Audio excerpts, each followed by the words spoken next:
আসসালামু আলাইকুম, সবাই কেমন আছেন? আলহামদুলিল্লাহ, আপনাদের দোয়া আমি অনেক ভালো আছি। আয়াত মামস ব্লগ দেখার জন্য সবাইকে স্বাগতম জানাচ্ছি।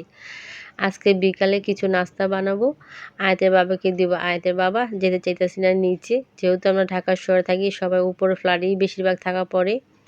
এই জন্য আমি পাতাকপি, ডিম, আলু, কাঁচামরিচ, পেঁয়াজ, এখন আমি এগুলো ভালো করে কেটে নিব। তারপরে নাস্তাটা তৈরি করব। যেহেতু নাস্তাটা বানাবো, তাহলে আপনাদের সাথে শেয়ারই করি কিভাবে বানাই। এই যে পাতাকপি কিন্তু আমার কুচি কুচি করে কাটা হয়ে গেছে এবং ধুয়েও নিয়েছি। এখন এক এক করে মশলাটা দিয়ে দিলাম পেঁয়াজ কুচি, কাঁচামরিচ কুচি, ধনে পাতা। এই ধনে পাতাটা কিন্তু টবে লাগানো ছিল, আমার না, আমার এক ভাবির। সে আমাকে বলেছিল ভাবি লাগলে নিয়ে, তাই আমি আবার নিয়ে আসলাম। আর দিয়ে দিলাম আলু কুচি। এটাও কিন্তু আমি একটা ছোট আলু নিয়েছি, এই জন্য কুচি কুচি করে নিয়েছি পাতলা করে, যাতে সিদ্ধটা তাড়াতাড়ি হয়ে যায়। দিয়ে দিলাম বেসন আর হলো সুজি। সুজি যে চালের যে গুঁড়া থাকে সেইটাই।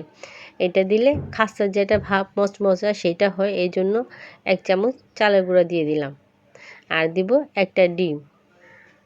ডিম ছাড়াও খেতে পারি, বা ডিম ছাড়াও খেতে পারেন সবাই, তবে আমার ডিমটা দিলে ভালো লাগে, ঘ্রাণটা সুন্দর আসে, এই জন্য আমি ডিমটাই দিই সবসময়।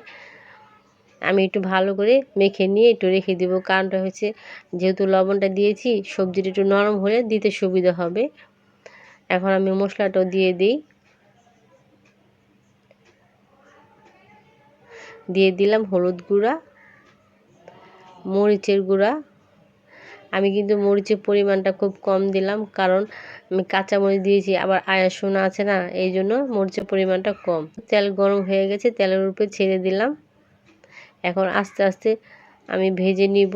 এই যে আমার কিন্তু কিছুটা ভাজা হয়ে গেছে, আমি প্লেটে নামিয়ে নিলাম, আর বাকিটাও ভেজে নিই।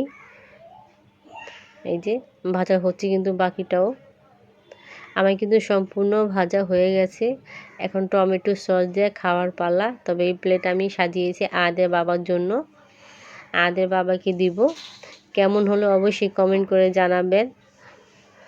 আলু আর পাতাকপি পাকোড়া, স্বাস্থ্যকর একটা খাবার, এখানে কিন্তু অন্য কিছু মিশানো নাই। এইভাবে আপনারা খেয়ে দেখতে পারেন। তবে আমার কাছে কিন্তু ভীষণ মজা লাগে, আবার আয়াতও মাঝে মাঝে খায়।